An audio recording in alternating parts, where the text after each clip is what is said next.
Hey, before you check out this video, maybe go check out the new Discord. It is in the description. Thank you, and let's get right into things.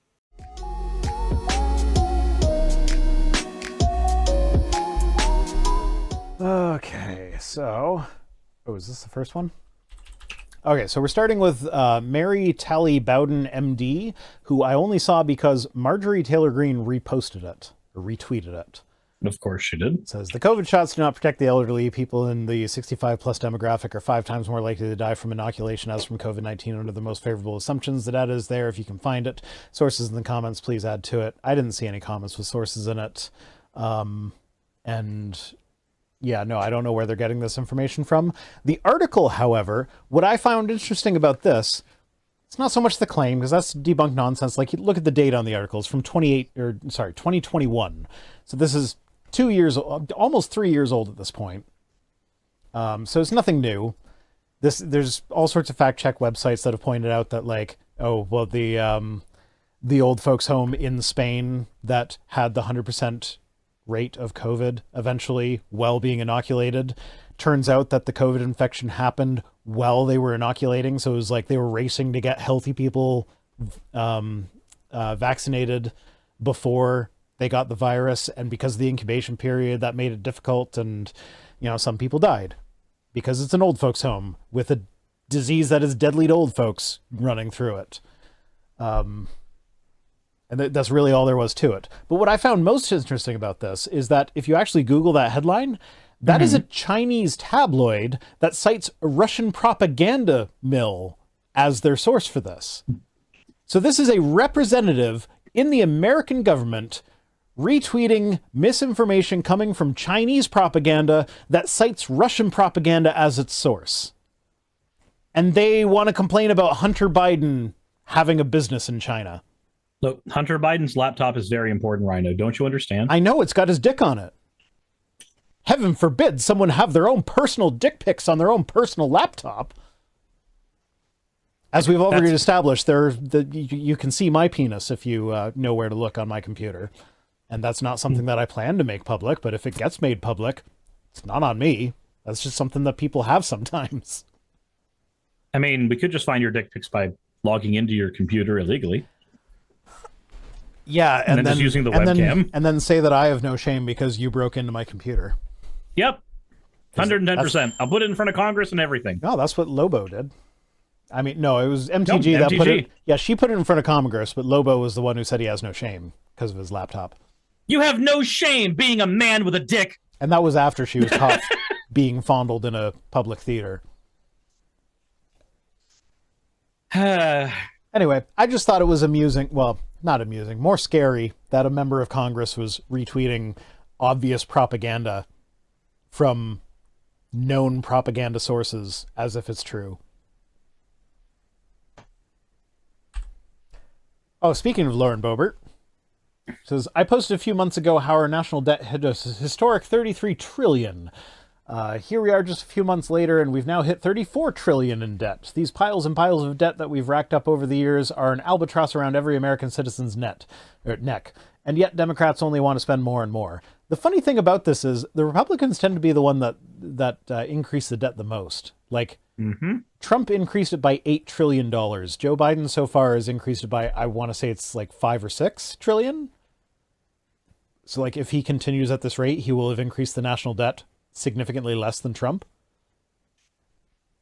And like the presidents in history that have increased the national debt by the biggest percentage overall have been the ones that were president during World War I and World War II.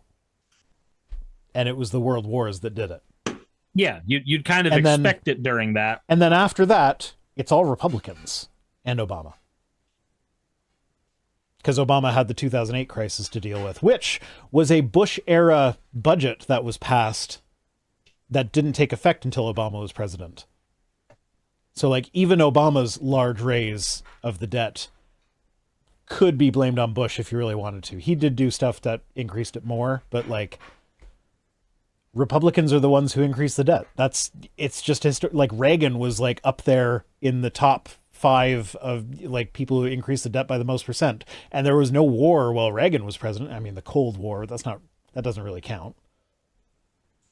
It's funny. We spent a shit ton of money during the Cold War, though, both in funding. Yeah, but like Reagan took office when it was beginning to ramp down, and it was in the tear down this wall era. Mr. Gorbachev, tear down Like, this wall. It's literally one of the things he's most famous for is ramping down the Cold War, and he still managed to be one of the top increasers of the national debt by percentage. Thanks, Lobo. Yeah. Thanks for being that guy. Yeah. So, yeah, it's the Republicans who increase it. But they increase it on military spending, whereas the Democrats increase it on things that will actually, like, help people. Like infrastructure? Yeah. So, like, I'm sorry, but if given the choice, I'll take the stuff that helps people over military shit. And then they'll turn right around and be like, why is like, I didn't save this for the tweets, but someone posted, like, it was a world map that had, like, a bunch of, like, American military base locations.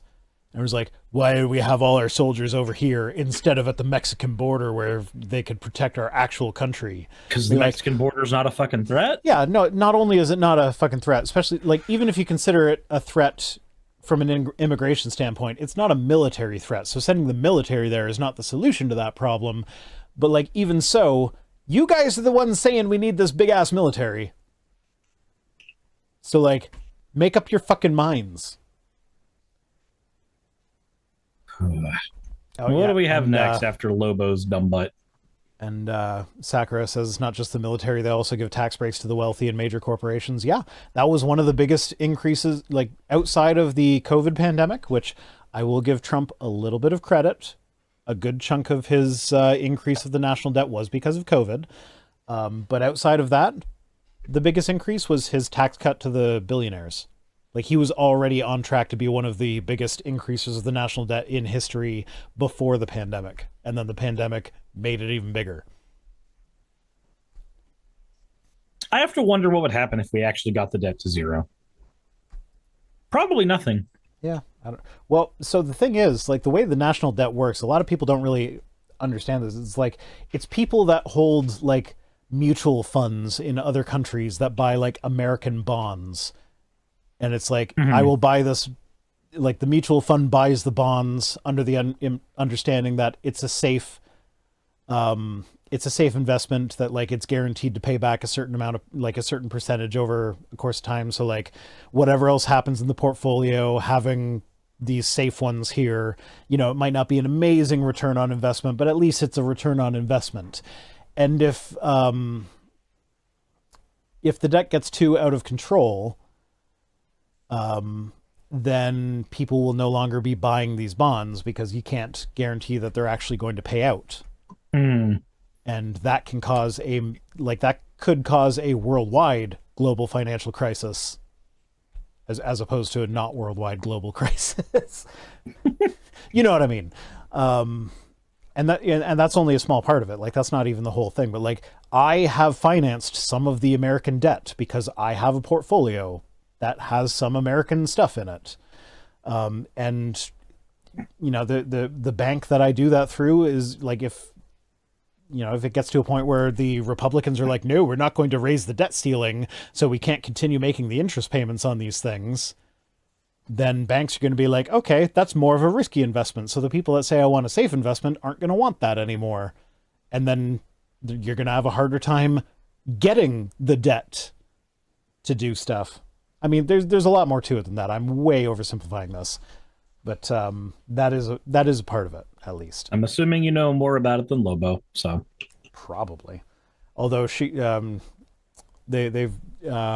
organization that tracks how much politicians make on the stock market has posted the recent figures, and Lobo doesn't do too bad.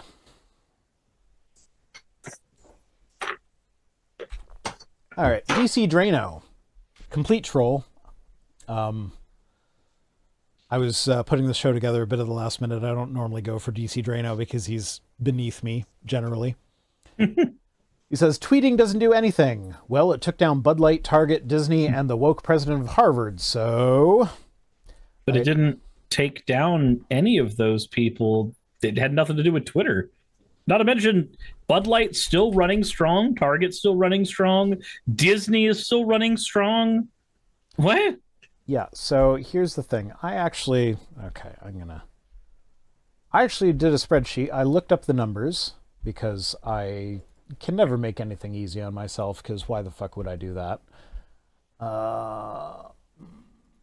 Untitled spreadsheet, because I didn't give it a title. Okay, so Disney in 2022 made $82.72 billion.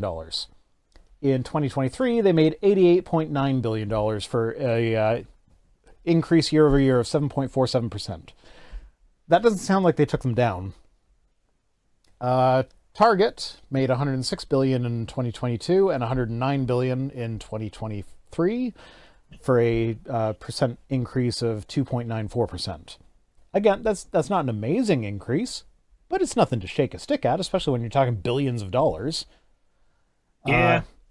Now, InBev, which is the company that owns Bud Light, they haven't released their quarter four 2023 numbers yet, so I only did Q1, 2, and 3 for 2022 rather than looking at Q4 and doing the overall thing. So between Q1, 2, and 3, they made $43.12 billion. Q1, 2, and 3 of 2023, they made $44.91 billion for an increase of 4.15%. Q2 is when the boycott happened. They only increased the revenue in Q2 year over year by 2.21%. So, yeah, that's such terrible numbers. They only increased by 2%. If your business is growing by 2% every year, it's actually a good thing. Yeah, It's a pretty good rate. Now, that is InBev. So Bud Light, as a subsidiary of InBev, has actually taken a hit, and a not insignificant hit. In fact, they've laid off, I think it's 400 workers in North America. So what they accomplished by their boycott of Bud Light was they hurt American workers, and the corporate executives that make all the money from the companies still made a shit ton of money through the other brands that they own. So the people responsible for the decision they disagree with suffered not at all. Yep. The only people that suffered were working class Americans working at the plants that they shut down because people weren't buying as much Bud Light anymore. You know, these are the types of people who shoot themselves in the foot no matter what. Or in the beer, as if you're Kid Rock. No. He didn't shoot the beer. A guy off screen shot the beer. But also, like, the president of Harvard, have you read into this at all? No, I haven't. I've seen... So she... I saw it pop up in my feed, but that's about it. So she resigned. There were some allegations of plagiarism. My understanding is that the initial allegations Harvard investigated, and they were like, yeah, one of your papers needed 2 more citations, but other than that, you're fine. And like... yes, another victim of H-Bomber guy. Yeah, basically.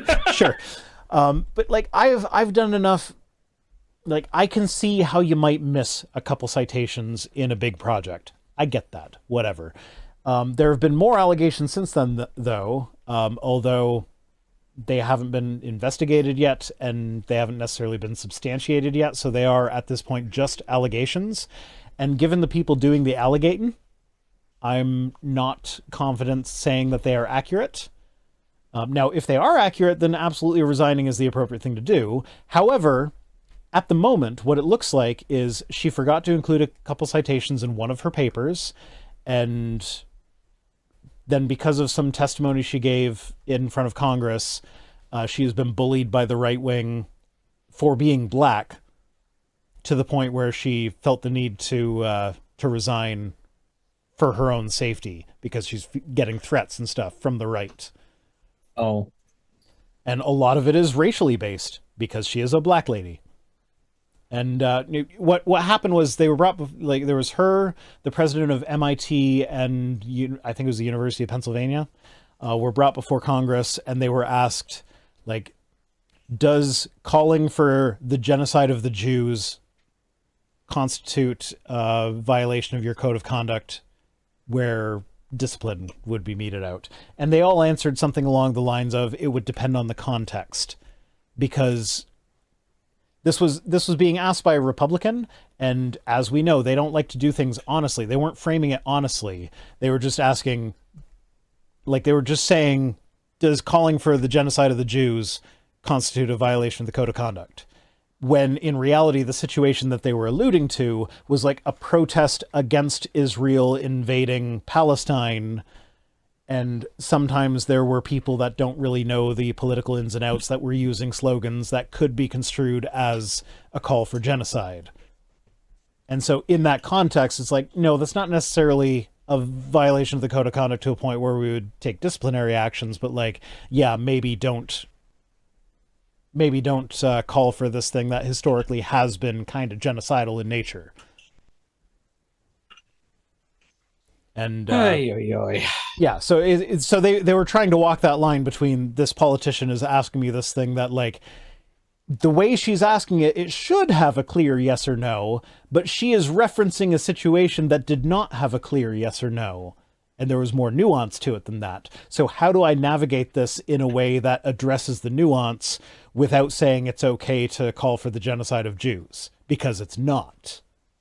And yeah, I think because at that point, if you don't answer it correctly, it could be constrained, and it could be conveyed that you don't think that teaching the Holocaust is okay, because part of teaching the Holocaust would be explaining the nature of the genocidal language that was used against the Jews. Well, yeah, and like, so I looked into this because the thing that, I forget who it was, but the person who was asking them, the Republican senator who was asking them, was specifically referencing a word that in Palestine has historically referred to the violent rebellion against Israel's occupation. And if you don't know the cultural context of that word, I could see how you could interpret that as just being like, oh no, Israel is oppressing these people, so I am calling for resistance to that. But because the word that they were using has specifically been tied to violence in the past, like there was a very much pro-Israel, very much pro-Jewish website that was like explaining why this comes across as genocidal. But even they, on this very much pro-Israel, pro-Jewish website, was like, yeah, no, it doesn't necessarily mean the people that are saying it are calling for genocide. They might just not fully understand the context, but we're explaining why this sounds like a call to genocide for us. And I think that's perfectly valid. And this, like, if anything, it falls more in the lines of white people who have no cultural, no idea of what's going on culturally in the area, trying to, come in and be white saviors or whatever. And like, I kind of like, I get that from the perspective of the white guy who's like, I want to do something to help because both sides are being fucking stupid in the Israel versus Hamas thing. And like, they're just normal people that are there that are being harmed by these stupid ideological driven nonsense. And like, I just want to help those people. And yeah, fighting against the oppressor sounds like a good way to do that. But they don't fully understand that, some of the words they're using come across as calling for a genocide. And so from the perspective of an administrator at a school, it's like, I want the students to have the freedom to make those mistakes and then learn from them. As opposed to just like, oh no, you said that word, so you're expelled. Oh, Stefanik is the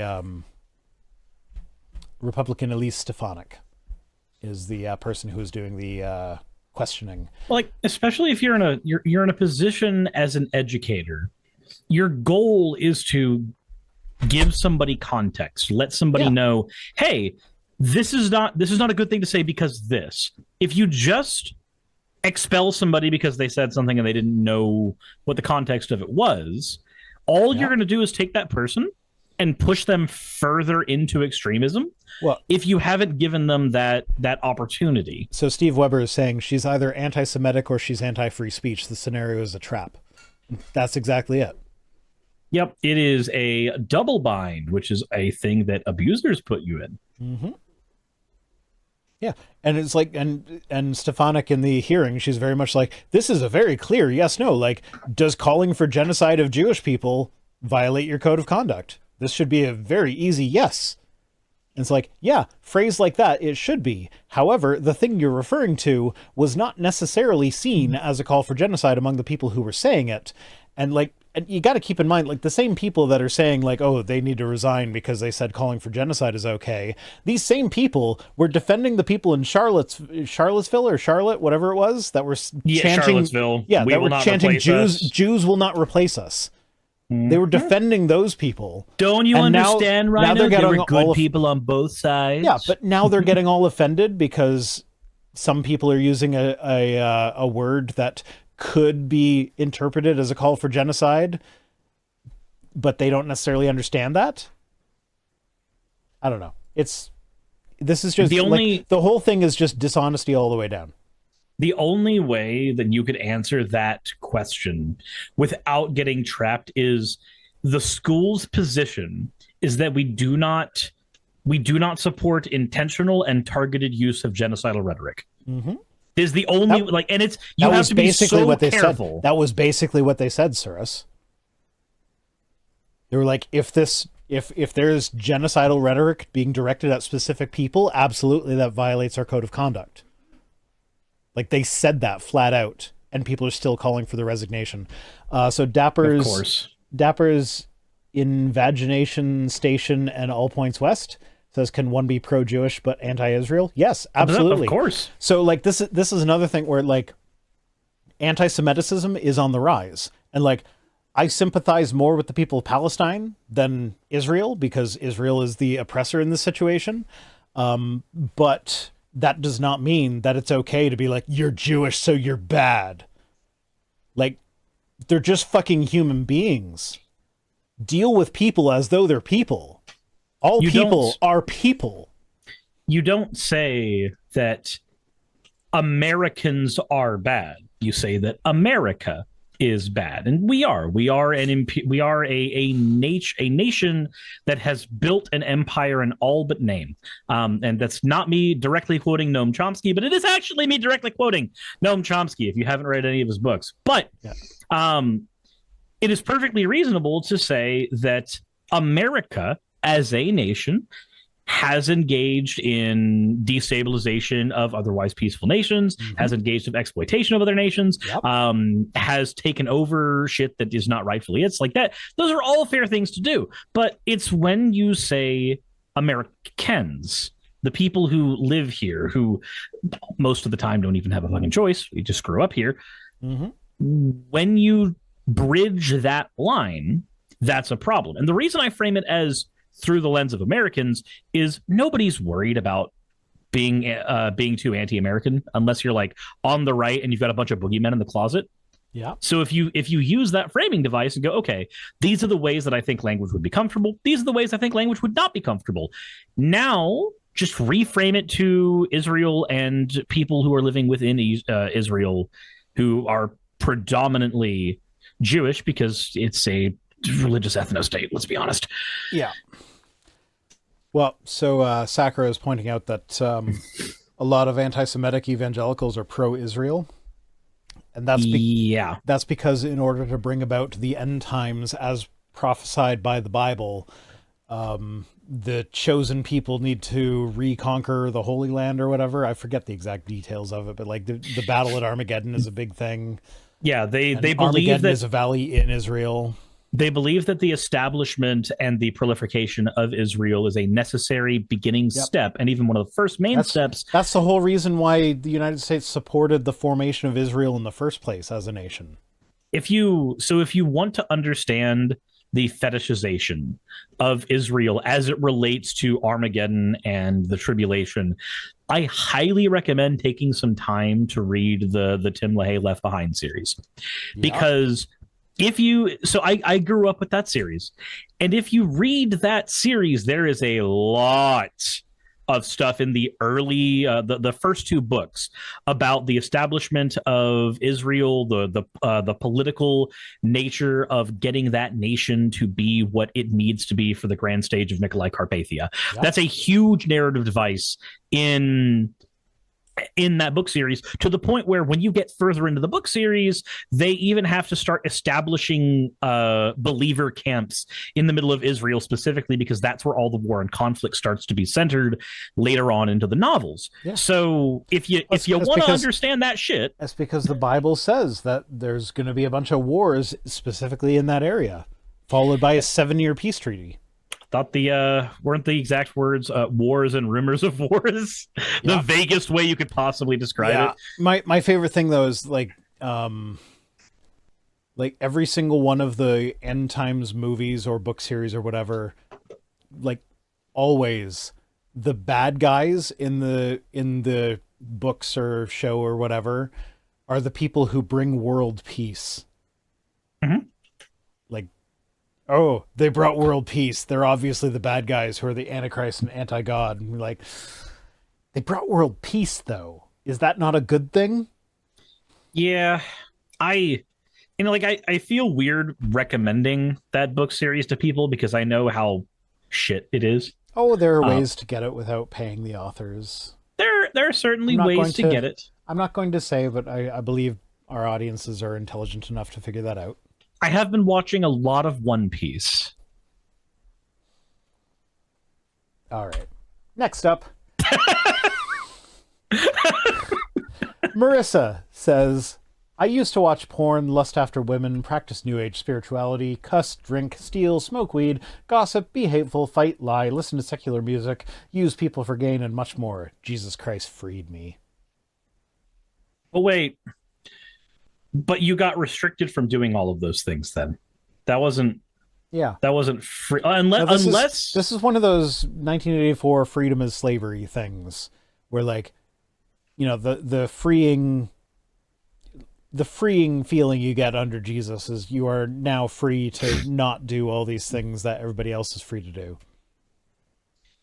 It's just completely back-ass words. Like, if you go down the list, right, there are unhealthy ways to engage in every single one of those things, right? Yeah. You can have porn addiction. I unhealthily engage in drinking every Wednesday, but this is not how I normally drink. I don't normally drink as much as I do. Are you saying I drive you to drinking? I am nowhere near as drunk today as I was when I was drinking the scotch, which I actually still have. Like, I haven't touched this since I drank half the bottle of scotch on stream. Was that last week? I think it was. And there was a good 3 or 4 days where it's like, I kind of want a beer, but also my body is like, no, you add too much alcohol. So you can have a porn addiction. That's unhealthy. There's a lot of evidence to suggest that porn addiction is a very, very hard thing for people to even try to recover from. And it rewires the brain when you consume too much of it. It's like, yeah, there's a vice there. I can get that.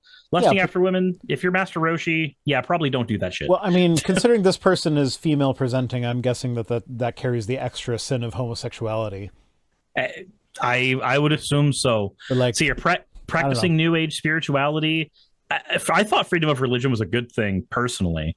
I only really have a problem with cursing if people are using it as 90% of their language. Okay, the New Age spirituality thing, even if you believe Christianity is true, you would think that Christianity would be able to stand up against spirituality on its own merits.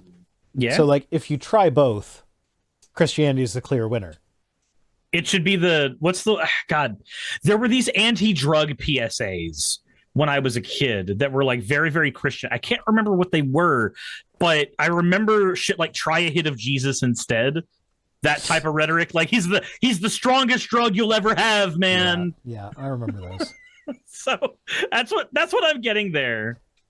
Cussing, it depends on the intention behind it. And I would say that the Bible actually supports me with this, because it's talking about being uplifting to your fellow brothers or whatever. And there is no Bible verse that says thou shalt not say fuck. Yeah, it says the closest you get is the whole thou shalt not swear ish. It's not even thou shalt not swear. It's you don't curse, but even then, it's not cursing as in using swear words. It's cursing as in like Practicing magic. may a devil curse you for being mean to me, and like you'll have bad luck for the rest of your life. Like that's what it means by cursing. It doesn't mean swearing. Also, just like skipping down the way, because like we could go over how each and every one of these could be a bad vice or just like a mundane thing people do. People steal to live. People smoke weed for pain relief. Well, it like don't drink. The first miracle Jesus did was water to wine, turning water to wine, so that a drunken party could continue. So and, like, the guy flat out stated that everybody was already drunk because like that was the whole thing, is that most people give the good wine at first before everybody's drunk. Then once everybody's drunk, they bring out the shit to like make the rest of the party cheap. But you brought out the good wine after everybody's drunk to keep the party going. So the one that I kind of want to focus on the most, though, listening to secular music. First of all, I got that as well. Like, what the fuck is secular music? Yeah, because like I really like the Toccata and Fugue by Bach in D minor. It's like that's the for those who aren't familiar, that's the it's the kind of like Dracula spooky organ going yeah. But like if you listen to the whole thing, it's very intricate. It's like Bach composed it not to be a beautiful piece of music, but to be something to test the bellows of the organs that he was installing. It's like it goes all out on the bellows mechanism, and it's amazing, and I love it. And it's like all the different voices that get used in the organ throughout it. Like I don't like the orchestrated versions. I like the organ version because I love me a good pipe organ. I love an organ. I love the organ. But like there's nothing religious about it. It's completely secular. What's wrong with it? Yeah, that's why I'm sitting here like, so what is secular music versus just fucking music? Mozart literally composed a piece that when you translate it into English is "Lick Me in the Asshole." Like that's the name of the piece. You didn't know that one? I did not know that. No. Don't type in "lick me in the asshole" into Google live on stream. That's probably not a smart idea. Wikipedia is pretty safe, generally. Leck mich im Arsch, German for "lick me in the arse," is a canon in B-flat major composed by Wolfgang Amadeus Mozart. With lyrics in German, it was one of a set of at least 6 canons, probably written in Vienna in 1782, sung by 6 voices in a 3-part round. It is thought to be a party piece for his friends. So, like, does that count as secular music? Yeah, I don't know. And that's the thing. I don't know what you would call secular music outside of just fucking music. And don't try to be like, oh, well, the only thing I listen to is stuff that comes out of the hymnal. Because I'm going to be honest. Some Christian music is good. Like Beethoven's Fifth. Very Christian. Very good. Okay.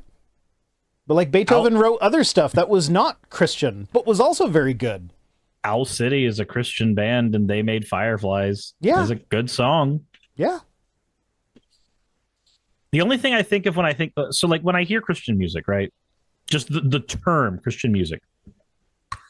There's 2 things that come into my head. Either it's shit straight from the hymnal, or I'm hearing, give me that Christian side hug! Or I'm hearing that again. Virginity is cool! Virginity is... I actually have that one. I still have that. I could probably play it now if I looked for it, but I don't feel like looking for it. So. Yeah, so it's just, I don't know. This whole thing is just weird, even from a Christian perspective. Like, yeah, use people for gain and much more. Jesus Christ freed me. I feel like the atheists that I know are less likely to use people for gain than the Christians. Like, okay, Capturing Christianity, just freaking on Twitter today, he posted like his performance from 2022 versus 2023, and he was like, oh, look how much I've grown over 2023. And he posted screenshots of the YouTube graph of your analytics, but he cut off the very right hand portion of the graph, which is where the revenue is kept. Yeah. And that post had him saying, hey, I need a bunch more money to do a bunch of ministry stuff. So it's like, it's transparent as fuck. Like we've talked about this before. Like, you have shown your finances live on stream. I will never do that because I'm a very private individual. I don't want people knowing my finances.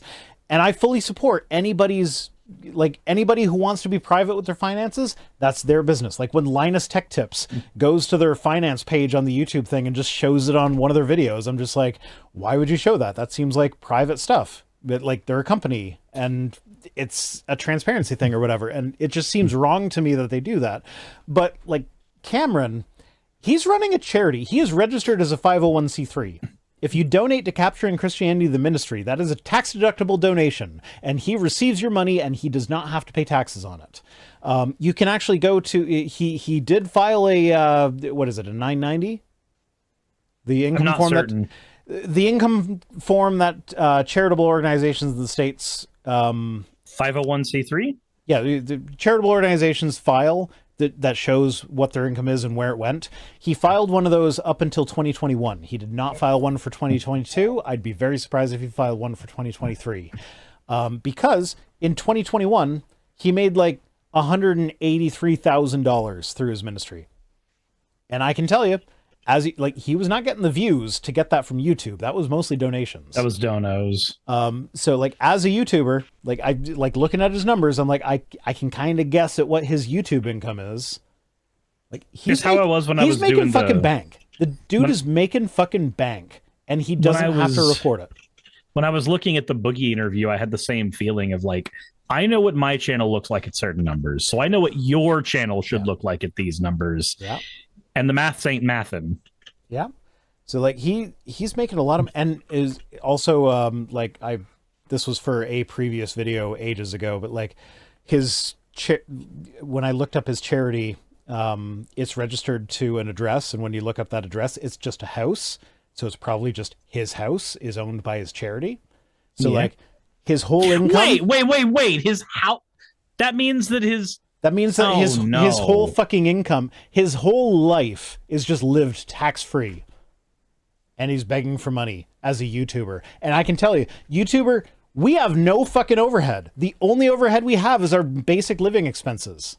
Yeah, the only overhead that I have is the stuff that I choose to have as overhead. If I go, I need a new model, I am paying for that. That's technically overhead, but I'm choosing to do that. My most expensive piece of equipment is my lens. It was like $800, and it was just like I threw it on my Amazon wish list as a just kind of maybe I'll remember to buy this when I have it in the budget years from now. And then just somebody bought it for me, and I'm just like, holy fucking shit! I now have an $800 piece of equipment. This is amazing. Yup. Anyway, Heidi says, "Bring on the DC talk." The DC what will talk? people think if they hear that I'm a Jesus freak? What will people do when they say that it's true? Oh my God. Yeah, I know the Christian songs. What if God were one of us? What if he died getting hit by a bus? What? Okay, bringing on the case orbs. The last presidential candidate to be removed from the ballots was Abraham Lincoln by the Democrats because they wanted to keep their slaves. Okay, ignoring the fact that the party switched sides in the 50s. So the Democrats of the 1800s were the Republicans. They're like, who's joining the KKK now? It ain't the Democrats. Like, nope. It doesn't matter who did it in the past. It's who's doing it now. I registered Republican. I voted for Donald Trump. And I think this white hat looks great on me. Yeah. But also, the removed from the ballots is not entirely true. You'll be surprised to know. So back in Lincoln's day, they didn't really have ballots the same way they do today. It was kind of like you could provide ballots in areas if you chose to as a member of a party. And Abe Lincoln chose not to provide ballots with his name already on it for a bunch of states that were slaveholding states that weren't going to vote for him. Wait, so he did it on his own? Yeah, he did it on his own. He wasn't removed by the Democrats. And on top of that, most of the quote-unquote ballots back then were not ballots. It was just a sheet of paper that you would write your candidate's name on and put it in the special box. Oh, boy. That's wonderful. So, like, it wasn't even, like, there weren't even ballots in any sense even remotely similar to what you do today. Kevin Sorbo lying on the internet? Who would have thought? Senshini says, I'm here. We can start now. Hi, Senshini. All right, let's take it from the top. Yeah, let's go all the way back to... Let's watch some more of Babyface Guy. Fucking pronouns! Left-wing ideology. Gay. Guy. What the fuck? Meanwhile, never mind the fact that in other episodes, the Doctor literally kissed another man. But yeah, the fact that he's wearing a kilt in this one makes him gay. He's gay. Whatever. Kevin Sorbo again says, we got rid of the name Redskins because it was offensive, but we still have a cotton bowl? Okay, so first off, Redskins is an offensive way to refer to an entire race of people. And the cotton bowl was just like, hey, we're in the South and we grow a lot of cotton and it's a football thing. And like it's a college football thing, and like the Rose Bowl happens in a place known for its roses. So we're going to do the Cotton Bowl in a place known for its cotton. Known for its cotton. Now, yes, there could very well be racist implications there because, like, slaves picked a lot of cotton. That was a thing that they did. So, like, I could see there being some racist roots there. But my understanding is that it's not. It's just that's where cotton happens to grow. And so they called it the Cotton Bowl. And this was one of the few things in American history that was not directly named after a racist thing. It was just like, oh, well, the Rose Bowl is already established, and this is an area known for cotton, so we're going to do Cotton Bowl. So, like, yeah, it's about the origins, Kevin. Jesus Christ. Why is it that every single time that we see a tweet from Kevin Sorbo, it is more disappointing than the last? It is never... I mean, I'm never impressed by something that comes out of this man's mouth. Sometimes I feel bad about using Kevin Sorbo tweets because I know he literally had a stroke when he was Hercules, and that affected his cognitive abilities. So, like, this feels like picking on the disabled person. But, like, he's so influential that it's like, no, you need to be taken down a peg. Yeah. Hi, Growlith. I see that you are growling at me, as is your namesake. How are you doing, hun? So, last tweet, Kevin Sorbo again says, your ancestors were immigrants. They came here homeless and found work. They weren't given hotel rooms and care packages. Oh boy. So yeah, no.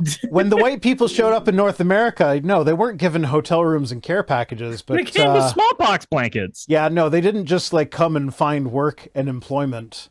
They came and like genocided the people that lived here already. And then we're like, this is our land now. Also, even if that were the case, even if they came in and like every American, infantilization of the Trail of Tears was true, I can already say it doesn't matter because it has never and will never be a cogent argument to say that it should be as hard today as it was in the past for anyone ever. Absolutely. It doesn't. But also, okay, doesn't work that way. If I play devil's advocate here and give his argument the best shot, he's not talking about people who can trace their ancestry back to the original settlers of the American continent. He's talking about people that like immigrated in the 1930s from Ireland or whatever. And it's like, okay, maybe, but like, still, the white people on the American continent trace their dominant position back to the fact that they genocided the natives, or at least tried to. So, like, yeah, sure, there were signs saying Irish need not apply in New York City. But, like... This is your brain when you only consume PragerU. Yeah. Hold on. She is begging to be let out. Well, I was just about to say, that was the last tweet, so... Fair. So fair. I can hear her making fun noises in the background. Come here, Growlith. Come here. How are you doing? Jeez. All right, so I will let Growlith go, and I will go. Like we're an hour and 15 minutes over time. We may as well say that this show ends at 11 at this point. And it has the last couple times. Yeah. Oh, hats off to me.